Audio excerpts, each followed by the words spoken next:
예수님의 사역은 크게 두 가지로 나눌 수가 있습니다. 하나는 말씀의 사역이고 다른 하나는 실행의 사역, 이 기적의 사역입니다. 예수님은 말씀만 하지 아니하시고 이 말씀을 실천에 옮겨 주셨습니다. 그의 삶 속에서 이 말씀이 어떻게 역사하며 이 말씀으로 어떤 일이 벌어지는가를 실제 보여주신 것입니다. 이 말씀의 사역과 이 실행의 사역, 이 기적의 사역은 사실 둘 다 중요한데요. 저보고 어떤 것을 더 중요하게 생각하느냐, 어떤 것을 택할 것이냐라고 물으신다면 저는 당연히 주저없이 말씀의 사역을 더 중요하다고 이렇게 말씀을 드리겠습니다. 왜냐하면 우리의 믿음은 말씀을 통해 성장하고 우리의 믿음은 말씀을 통해 자라기 때문입니다. 믿음은 들음에서 나고 들음은 그리스도의 말씀으로 말미암기 때문입니다. 그러므로 말씀을 배우지 않고 말씀을 공부하지 않고 말씀을 묵상하지 않으면 우리 믿음이 미안하지만 자랄 수가 없습니다. 믿음이 튼튼해지지도 않습니다.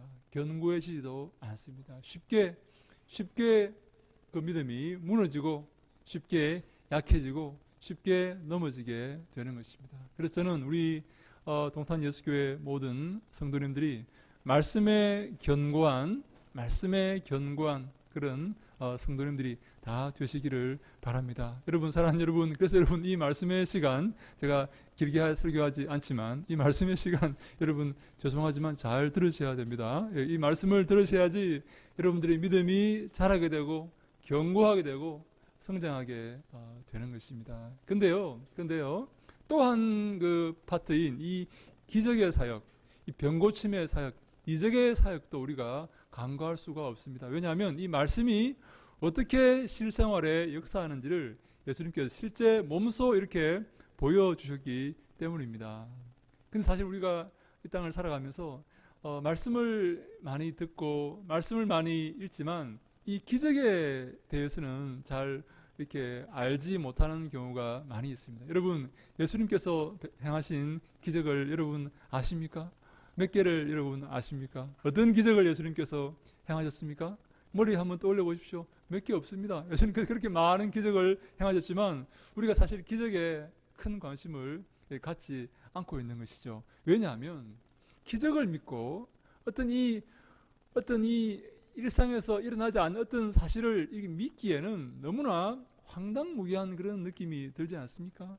기적을 이렇게 믿고 기적을 가르친다는 게 너무 이 땅에 지금 우리 과학의 시대에 살아가는 사람들에게 맞지 않는 그런 것처럼 느껴지지 않습니까? 에이, 기적이 있나? 에이, 기적이 일어날 리가 있나? 이렇게 생각하는 경우가 우리가 많이 있다는 것입니다. 여러분, 사실 우리에게는 이 기적이 놀라운 일이지만 이 기적이라는 말은 영어로 미러클 아닙니까? 미러클. 여러분, 제 발음이 어떻습니까? 미러클. 예? 표정들이 이렇게 무뚝뚝한 표정입니까? 미러클이라는 말은 기적이지 않습니까? 기적인데 이 라틴어 미랄이라는 말에서 나왔는데요. 이 말은 놀랍다라는 그런 뜻입니다. 놀랍다. 근데요, 예수님의 기적이 우리에게는 놀랍지만 예수님에게도 이것이 놀라울까요? 예수님의 기적이 우리에게는 너무 놀랍습니다. 예수님께서 물리로 걸어가십니다. 너무 놀랍습니다. 오병이어로 5,000명을 먹이시는데요. 너무 놀랍습니다. 상상할 수가 없습니다. 그런데 예수님께 그것이 놀라운 일일까요? 아닙니다. 예수님께는 그것이 일상입니다. 천지를 만드시고 지금도 이 우주 만물을 운행하시는 예수님께 그것이 무슨 놀라운 일이겠습니까? 말씀으로 천지를 창조하신 그분께 그것이 무슨 어려운 일이겠습니까? 여러분, 가장 위대한 기적이 무엇입니까? 처녀가 아이를 낳는 것 아니겠습니까? 여러분, 우리가 물리로 이렇게 빨리 뛰어가다 보면 다른 발이 이렇게 빠지기 전에 또 이 발을 딛고 이 발이 빠지기 전에 저 발을 딛고 해서 빨리 가면 혹시 물리로 그럴 수 있을지도 모르겠지만 처녀가 잉태해서 아이를 낳을 수가 있습니까? 이런 불가능한 일이 있습니까? 예수님께, 하나님께 그것이 가능하다면 하나님께 다른 불가능한 일이 있을 수 있겠습니까? 처녀를 잉태시켜 아이를 낳게 하시는 하나님께 다른 불가능한 일이 있겠습니까? 여러분, 사업을 못 일으키시겠습니까? 여러분들 자녀들 똑똑하게 못 만드시겠습니까? 다른 것은 아무 문제가 안 됩니다. 예수님께 원래 이 기적이라는 것은 예수님께 아무 문제가 아닙니다. 그래서 성경에는요 기적이라는 말을 쓰지 않고 이 기적을 표현할 때 능력이라는 말을 씁니다. 두나미스입니다. 두나미스. 여기서 다이나마이트라는 말이 나왔습니다. 폭발하는 능력을 말합니다. 두나미스. 한번 따라해 볼까요? 두나미스. 두나미스. 야, 어떻게 바람이 우리 교회 교인들 이렇게 바람이 이 목사를 닮아서 바람이 이렇게 좋습니까? 지금 당장 이 그리스로 날아가도 언어가 대화가 될 것 같아요. 두나미스. 네, 두나미스는 헬라어로 능력이라는 말입니다. 힘이라는 다이나마이트라는 말이 여기서 나왔습니다. 이 기적은요 예수님의 능력입니다. 예수님의 힘입니다. 우리 힘으로는 아무리 해도 안 됩니다. 우리 힘으로 여러분 물리를 걸을 수 있습니까? 우리 힘으로 여러분 오병이어의 기적을 일으킬 수 있습니까? 안 됩니다. 그런데요 하나님께는 그것이 불가능한 일이 아닙니다. 하나님께는 그것이 능력입니다. 여러분 기적을요 또 다른 말로 뭐라고 하는지 아십니까? 하나님의 일, 에르곤이라고 합니다. 에르곤이라는 말은요 일이라는 말입니다. 일, 사역이라는 말입니다. 하나님의 일 할 때 그 에르곤이라는 말을 우리말로 기적으로 번역합니다. 성경에는 기적으로 번역하는 말이 4가지 있는데 그 중에 2가지가 두나미스고 에르곤입니다. 에르곤이라는 말은요 하나님의 일이라는 말입니다. 일이라는 말인데요 그 우리에게는 기적이지만 우리에게는 상상할 수 없는 기적이지만 정말 상상을 초월한 기적이지만 하나님께는 그것은 일일 뿐이라는 거예요. 일. 그냥 일이라는 거예요. 하나님께는. 하나님 하시는 일이에요. 그냥. 말씀으로 천지를 창조하시고 천지 만물을 운행하시는 하나님께는 그냥 그것이 일이라는 것입니다.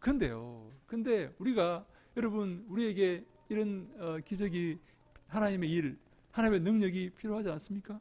여러분 하나님의 능력이 지금 필요하지 않으십니까? 저는요 시간이 가면 갈수록 하나님의 도우심이 필요합니다. 하나님께서 저와 함께 해주시고 저에게 능력을 주시고 저와 함께 일해 주시기를 바라는 마음이 시간이 가면 갈수록 나이를 먹으면 먹을수록 더 커지고 있습니다. 여러분 그렇지 않습니까? 여러분 시간이 가면 갈수록 자신감이 충만해집니까? 시간이 가면 갈수록 이제 내가 못하는 게 없다 이렇게 느껴지십니까? 아닙니다. 시간이 가면 갈수록 내가 이것도 못하는구나. 이제 이것도 안 되는구나. 여러분 자녀가 마음대로 되십니까? 네? 저는 요즘 우리 아이들이 마음대로 안 돼요. 그래서 제가 이렇게 생각합니다. 내 아이들도 내가 마음대로 못하는데 내 말을 안 듣는데 어떻게 다른 사람을 내가 이렇게 할 수 있을까? 절망감 같은 게 이렇게 몰려옵니다. 이제 하나님께 내가 나아가서 하나님께 기도해야 되는구나. 하나님의 도우심을 구해야 되는 시간이 되었구나. 하나님 능력을 내가 그 비로소 일해야 되는 그런 때가 되었구나 하는 그런 생각을 제가 요즘 항상 그렇게 생각을 합니다. 하나님 지금 우리와 함께 일하여 주시옵소서. 하나님 이 교회에 임하셔서 이 교회의 주인 되어 주시옵소서. 하나님 이 교회에 역사하시고 주님께서 이 교회를 이끌고 가 주시옵소서라고 제가 여러분 기도합니다. 하나님을 사랑하는 성도들 주님께서 붙잡아 주시옵소서. 이 무더운 여름에 낙심하지 아니하고 낭망하지 아니하고 항상 형통하며 그의 삶 속에서 승리할 수 있도록 하나님께서 도우시고 붙들어 주시옵소서. 제가 그렇게 여러분 요즘 기도합니다. 여러분 그런데요 하나님의 도우심 우리가 구해야 되고 하나님의 능력을 빌어서 우리가 일해야 되는데요 하나님은 아무하고나 함께 일하지 아니하십니다. 하나님은요 아무 일이나 하지 않으십니다. 내가 기도했다고 해서 하나님께 덜컥 이렇게 도와주시지 않습니다. 하나님께서 일하시는 법칙이 있습니다. 일하시는 방법이 있습니다. 하나님께서 일하시는 사람이 있습니다. 오늘 제가 그것을 여러분과 함께 생각해 보고자 합니다. 왜냐하면 하나님의 그 능력을 힘입어 우리가 살아야 되기 때문입니다. 하나님께서 내 삶에 개입하시고 내 삶에 역사하셔야만 내 삶이 형통해지고 이루어져 가기 때문에 우리가 하나님의 그 능력을 지금 간절히 구해야 되기 때문에 어떻게 하면 하나님의 능력을 우리가 받을 수 있고 어떻게 하면 하나님이 함께 하시는 사람이 될 수 있는가, 하나님이 역사하시는 사람이 될 수 있는가, 그것을 함께 생각해 보고자 하는 것입니다. 첫 번째, 하나님께서 함께 하시는 사람은요, 함께 하시는 일과 사람은 첫 번째, 예수님을 하나님으로 증거할 때에 하나님께서 역사하시고 그 일에 개입하십니다. 예수님을 하나님으로 증거할 때에 하나님께서 그 일에 개입하십니다. 여러분, 이 사실이요, 굉장히 여러분 중요합니다. 여러분 좀 고리타분하게 들릴지 모르겠지만 이 사실이요, 제가 볼 때 너무너무 중요하고, 신약 성경의 주제가 바로 예수님이 하나님이시다 하는 것입니다. 여러분, 예수님이 하나님이시다, 예수님이 하나님의 아들이시고 예수님이 하나님이신 줄로 믿으시기 바랍니다. 아멘. 예수님께서 저는 베드로를 이렇게 부르실 때를 이렇게 항상 기억합니다. 예수님께서 설교하시기 위해서 바닷가에 섰는데 너무나 많은 군중이 모였습니다. 예수님 말씀을 듣기 위해서 모였습니다. 그들이 예수님 말씀을 듣기 위해서 정말 갈급한 마음으로 수많은 사람이 모여서 예수님께서 그 옆에 있는 배를 잠깐 빌렸습니다. 배를 타고 육지에서 조금 이렇게 떼서 이렇게 바다로 가시면 많은 사람들을 보고 설교할 수 있기 때문에 조금 떼어서 이렇게 빌렸는데, 사실 그 배는 베드로의 배였는데, 베드로는 지금 밤새도록 고기를 잡고 지금 이제 그물을 싣고 집으로 가려던 참이었습니다. 갈릴리에서는요, 밤에 얕은 곳에서 그물을 내려서 고기를 잡습니다. 낮에 고기를 잡지 않습니다. 그래서 밤새도록 고기를 잡은 그 베드로는 이제 그물을 싣고 집에 들어가서 쉬었다가 또 밤에 나오기 위해서 집으로 들어가야 되는 그런 상황이었거든요. 근데요, 예수님께서 배를 좀 빌려달라는 것입니다. 근데요, 여러분, 놀랍게도 베드로가 어떻게 예수님 말씀에 응대합니까? 네, 예수님, 제 배를 사용하십시오. 제가 배를 띄워드리겠습니다 해서 베드로가 예수님 말씀 사역, 예수님께서 하나님이시고 예수님께서 하나님 말씀을 전하시는 그 사역에 기꺼이 협조를 합니다. 그래서 예수님께서 오랜 시간 아마 해가 중천에 뜨도록 아마 설교를 하셨을 것 같아요. 많은 사람에게, 그 사람들은 예수님 말씀을 잘 들었을 것 같습니다. 근데 예수님께서 베드로에게 이렇게 말합니다. 베드로야, 깊은 데로 가서 그물을 내려보자. 이렇게 말합니다. 깊은 데로 가서. 아까 말씀드렸죠? 갈릴리 바다는요, 밤에 얕은 데서 고기를 잡지 깊은 곳에 고기를 잡지 않습니다. 베드로에게 또 한 번의 순종이 필요한 시간이 되었습니다. 그런데요, 베드로는 이런 방구 거기에 토를 달지 아니하고, 주님, 제가 밤이 맞도록 수고하였지만 고기를 한 마리도 잡지 못했지만 말씀에 의지하여서 그물을 내리겠습니다 라고 베드로가 예수님 말씀에 순종을 합니다. 여러분, 말씀에 의지하여서 내 지혜와 내 경험과 내 실력에 의지하는 것이 아니라 어디에 의지한다고요? 말씀에 의지합니다. 내 경험과 내 지식에 의지하는 것이 아니라, 내 능력에 의지하는 것이 아니라 말씀을 의지하면서 하나님 말씀에 의지하여 저 목수이신 예수님께서 하시는 그 말씀을 의지하고 믿고 따르면서 깊은 데로 가서 그물을 내렸을 때 어떠한 일이 벌어집니까?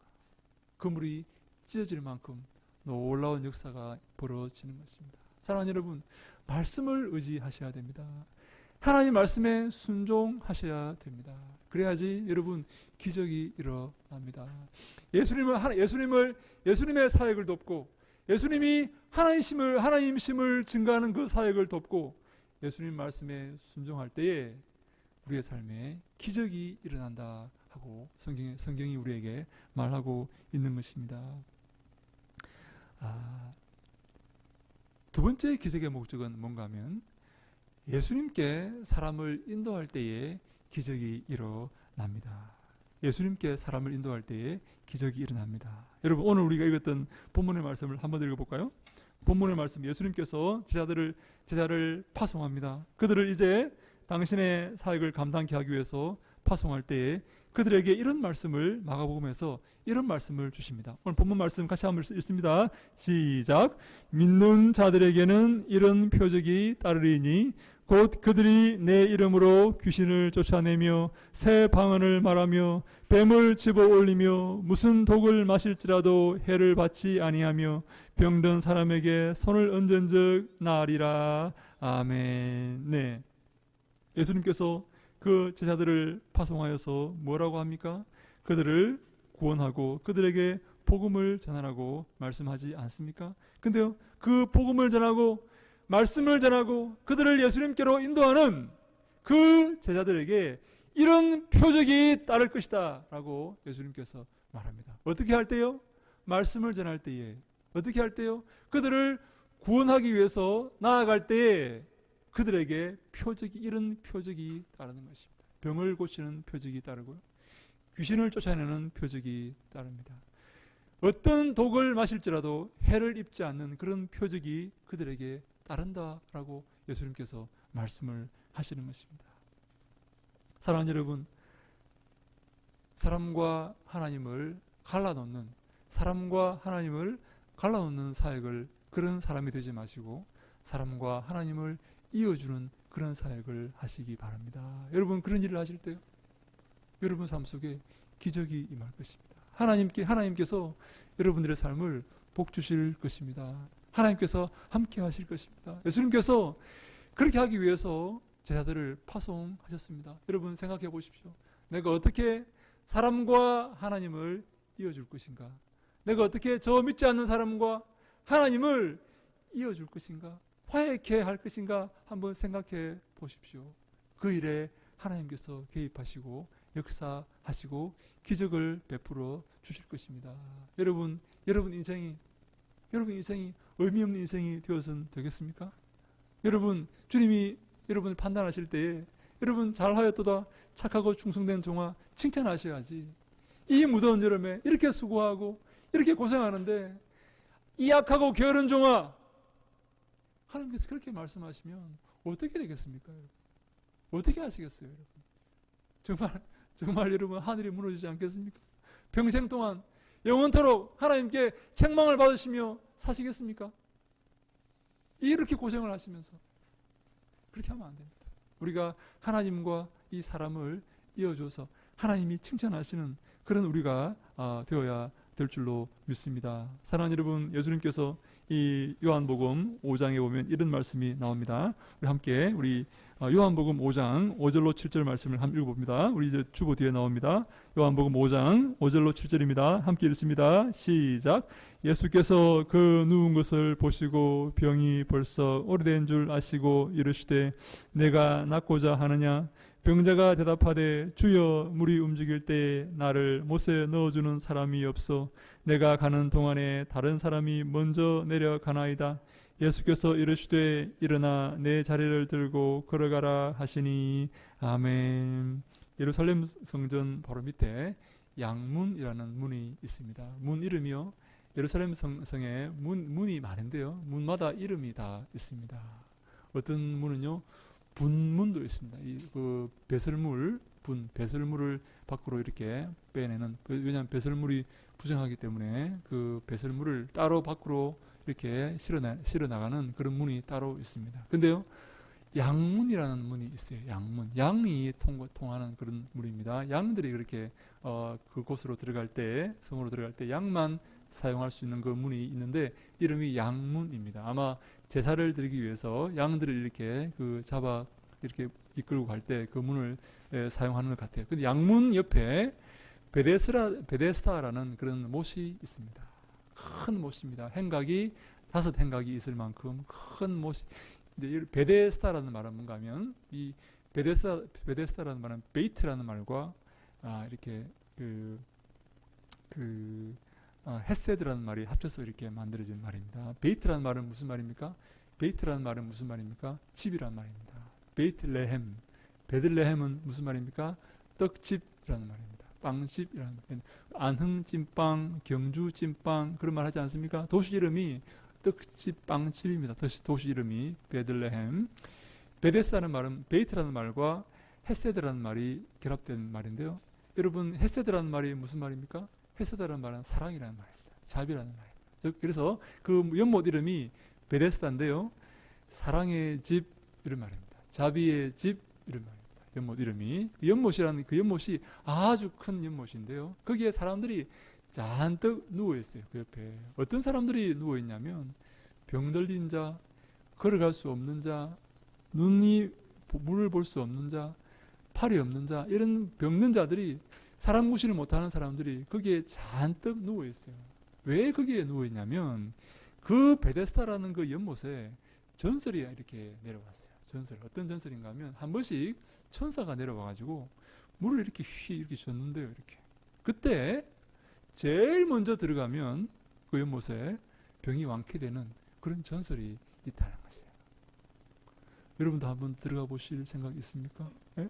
천사가 내려와가지고 물을 이렇게 잊으면 제일 먼저 들어가면 암덩어리도 떨어지고 몽땅 병이 낫는 거예요. 어떤 병도 다 낫는 것입니다. 네. 여러분, 우리 교회 의사가 한 분 계시는데 약간 이렇게 약간 비웃는 듯한 이런 표정을 지었는데 여러분 그 옛날에 전설을 따라 삼절이 그런 전설이 거기에 흘러내려왔는데요. 그래서 이 사람들이 그 수많은 사람 병자들이 혹시 천사가 내려와가지고 물을 한번 줬을 때 제일 먼저 물속에 뛰어들어가려고 잔뜩 진을 치고 그 주위에 이렇게 앉아 있었던 것입니다. 근데 여러분 왜 사람들이 다른 못도 있는데 그 못이 꼭 예루살렘 성전 밑에 그 못이 있을까요? 네, 그것은요 빨리 완쾌함을 입고 깨끗함을 입고 성전에 달려가 하나님께 예배하기 위해서입니다. 성전에 들어갈 수 있는 사람은 이 불구자나 병 있는 사람은 성전에 들어갈 수가 없어요. 하나님께 나아갈 수가 없기 때문에 성전 밑에서 모여서 빨리 완쾌함을 입고 빨리 하나님을 배우고 하나님께 예배하기 원해서 그 성전 밑에 이렇게 다 모여서 있는 것이죠. 예수님께서 기도 시간에 성전에 올라가시면서 한 사람을 봅니다. 한 사람을 보는데 이 사람이 병이 깊어서 38년 동안 이 병을 앓고 있던 사람인데요. 예수님께서 딱 보시니까 예수님께서 보시면서 놀라운 말씀을 하십니다. 뭐라고 말씀하시는가 하면 네가 낫고자 하느냐 이렇게 말씀하십니다. 여러분 거기에 앉은 사람들 중에 수많은 사람들 중에 낫고자 하지 않는 사람이 있겠습니까? 낫기를 원하지 않는 사람이 그 사람 중에 있겠습니까? 거기 왜 있는데요? 빨리 나와가지고 하나님께 예배하기 위해서 거기 모였는데 놀랍지 않습니까? 예수님께서 네가 낫고자 하느냐? 여러분 같으면 어떻게 반응하시겠습니까? 이 양반이 지금 정신 있나 없나? 지금 내가 여기 왜 있는데? 빨리 가세요, 빨리 지금 빨리 가라고 지금 내가 지금 아파가지고 죽겠는데. 근데요, 이 38년 된 이 병자가 어떻게 말합니까? 예수님을 구주로 고백합니다. 예수님, 내가 빨리 저 물에 내려가고 싶은데 천사가 내려와서 물을 이렇게 한번 휘저을 때 내가 빨리 내려가고 싶은데 내가 너무 병이 깊어가지고 내려갈 힘이 없어서 다른 사람이 먼저 내려가서 제가 내려갈 기회가 없습니다. 예수님, 제가 낫고자 합니다. 라고 예수님을 구주로 고백하는 그런 고백을 하는 것입니다. 사실 예수님께서 그를 보시면서 그 마음속에 믿음이 있는 것을 아시고 그에게 그렇게 질문을 하신 것이죠. 예수님께서 내가 내 자리를 들고 걸어가라 해서 그가 나음을 입고 다시 한번 하나님께 나아가 예배를 드리고 주님이 기뻐하시는 삶을 살게 되었다 하는 것이 바로 우리 요한복음 5장에 나오는 그런 말씀인데요. 어떻게 예수님께서 기적을 행하셨습니까? 그가 하나님께 나아가서 그와 하나님과 연결고리를 만들고 그가 고침을 받고 하나님께 나아가는 그런 기회를 주기 위해서 예수님께서 기적을 행하시는 것입니다. 사랑하는 여러분, 여러분들께서 여러분들의 이웃이나 여러분들의 친지를 하나님께로 인도할 때에 그를 하나님께 나아가서 하나님께 예배하게 하기 위해서 애쓰고 노력할 때에 하나님께서 기적을 베푸시고 함께 하신다 하는 것입니다. 우리에게 여러분 기적이 필요하십니까? 내 욕심을 위해서 기적이 필요하십니까? 내가 잘 되기 위해서, 내가 형통하기 위해서 기적이 필요하십니까? 그 기적이 무슨 의미가 있습니까? 하나님 나라의 그 기적이 무슨 의미가 있겠습니까? 하나님의 사업에, 하나님의 일에 그것이 무슨 소용이 되겠습니까? 하나님이 역사하지 않으십니다. 할 필요가 없습니다. 하나님의 사업에 동참하고 하나님이 기뻐하시는 삶을 살 때에 하나님께서 베드로에게 기적을 베푸시고 그 사람들에게 기적을 베풀어 주시는 것입니다. 우리의 목적이 이 땅이 목적이 되면 안 됩니다. 이 땅에서 잘 먹고 잘 살고 이 땅에서 입신양면하고 형통하고 그것이 목적이 되면 안 됩니다. 하나님은요, 이 땅의 삶에 죄송하지만 별로 관심이 없어요. 영원한 천국에서 우리가 상급을 받고 주님을 찬송하며 행복하게 사는 그곳에 하나님께서 더 큰 관심이 있으시다 하는 것입니다. 사랑하는 여러분, 저는요, 우리 교회가 진정 하나님이 기뻐하시는 교회가 되고 하나님의 일을 하여서 하나님의 기적이 일상이 되는 그런 교회가 되기를 바랍니다. 하나님께서 여러분들의 삶에 역사하시고 여러분들의 삶을 주관하시고 여러분의 삶을 이끄셔서 여러분들의 삶을 통해서 하나님 나라가 확장되고 하나님께 영광 돌릴 수 있기를 간절히 바랍니다. 사랑하는 여러분, 그것이요 가장 수지 맞는 일입니다. 그것이요 가장 형통하게 되는 일입니다. 여러분, 그것이 가장 중요한 것입니다. 뭐가 더 중요하겠습니까? 무엇이 더 중요하겠습니까? 무엇이 더 중요한디? 그런 말도 있지 않습니까, 여러분? 뭐가 더 중요하겠습니까? 하나님을 바라보고 하나님이 기뻐하시는 삶을 살고 하나님께 영광 돌리는 삶이 가장 중요하고 가장 값진 줄로 믿으시기 바랍니다. 우리 교회 모든 성도님들, 사랑하는 성도님들, 그런 일에 귀히 쓰임 받으시고 잘하였도다 착하고 충성되는 종아 칭찬 듣는 귀하고 복된 믿음의 삶을 사시기를 주님 이름으로 축원합니다. 아멘. 기도하겠습니다. 하나님 감사합니다. 오늘 우리가 주님의 그 기적에 대해서 생각해 보았습니다. 우리 주님의 기적에 동참하며 주님의 기적의 도구가 되며 주님의 기적의 혜택을 입는 사랑하는 모든 성도들 다 되게 하여 주시옵소서. 무더운 여름에 지켜주시고 건강하게 하시고 형통하게 하시고 항상 주님께 영광 돌리며 살아갈 수 있도록 저희들을 붙잡으시고 도와주시옵소서. 멸망으로 인도하는 넓은 길로 가는 것이 아니라 생명으로 인도하는 그 좁은 길을 걸어서 영원히 하나님께 칭찬받는 저희들 다 되게 하여 주시옵소서. 인도하실 것을 믿사옵고 예수님 이름으로 기도하옵나이다. 아멘.